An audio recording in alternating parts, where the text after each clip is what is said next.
name is Charles Fawcett and I'm the MD of Twisted. Twisted came about in 2000 or maybe 2001. So we were giving predominantly Defenders, but also Range Rovers, Discoveries and so on, more power. So making them perform better, tow better, better in everyday use.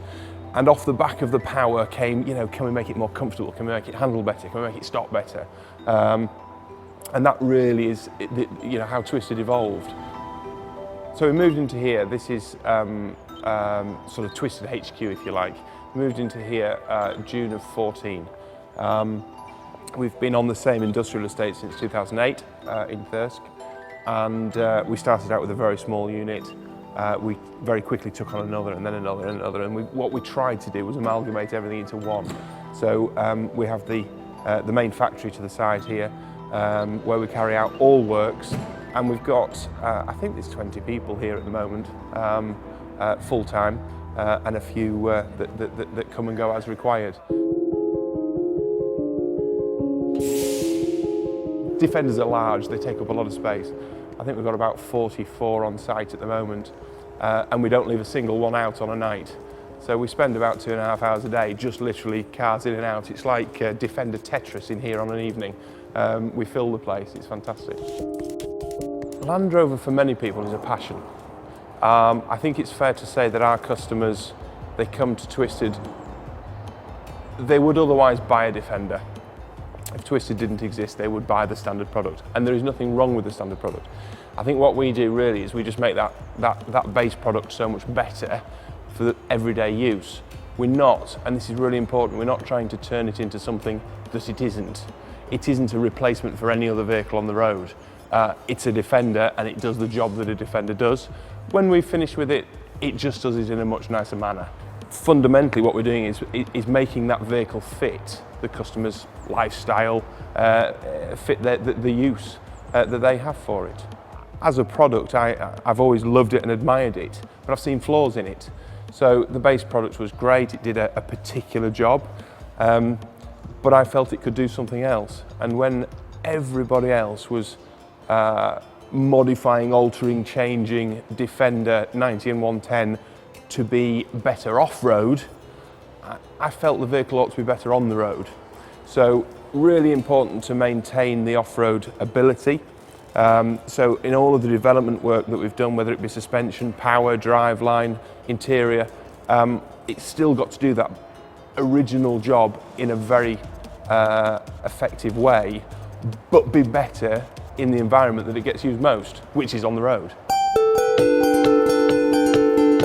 Having built so many vehicles, we know what people want, roughly. So we've got these standard products, but thereafter we do the special builds.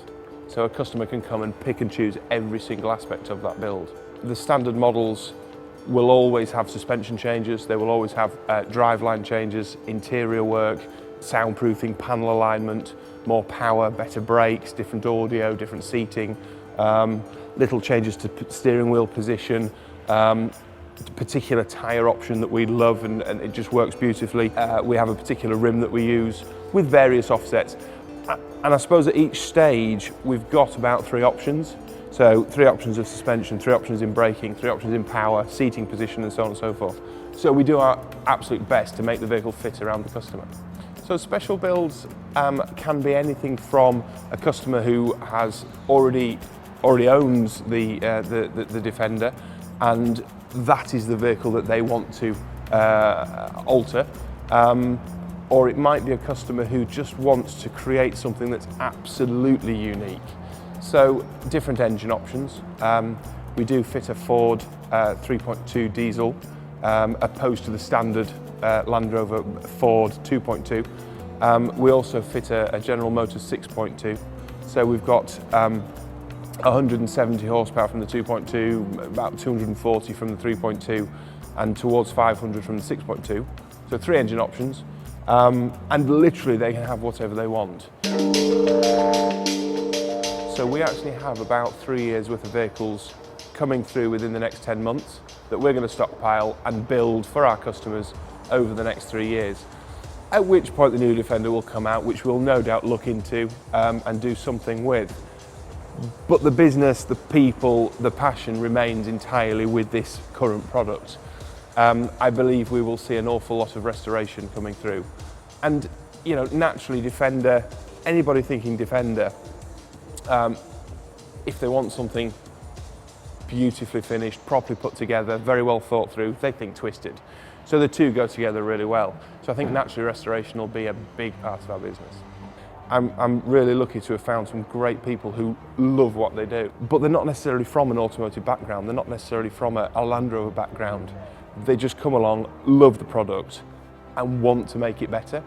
We're not checking time, we're not saying, you know, you've got 4 hours to do that job. That's the job, this is how it needs to be, just make it happen. And the guys are amazing, you know, we're privileged to work with them really. If somebody wants a Defender, but the standard one won't do, we're the company that will make the Defender do for them what they want it to do. But we won't ruin it.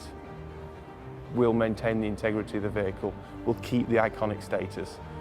It will still look like a Defender, but it will be oh so much better.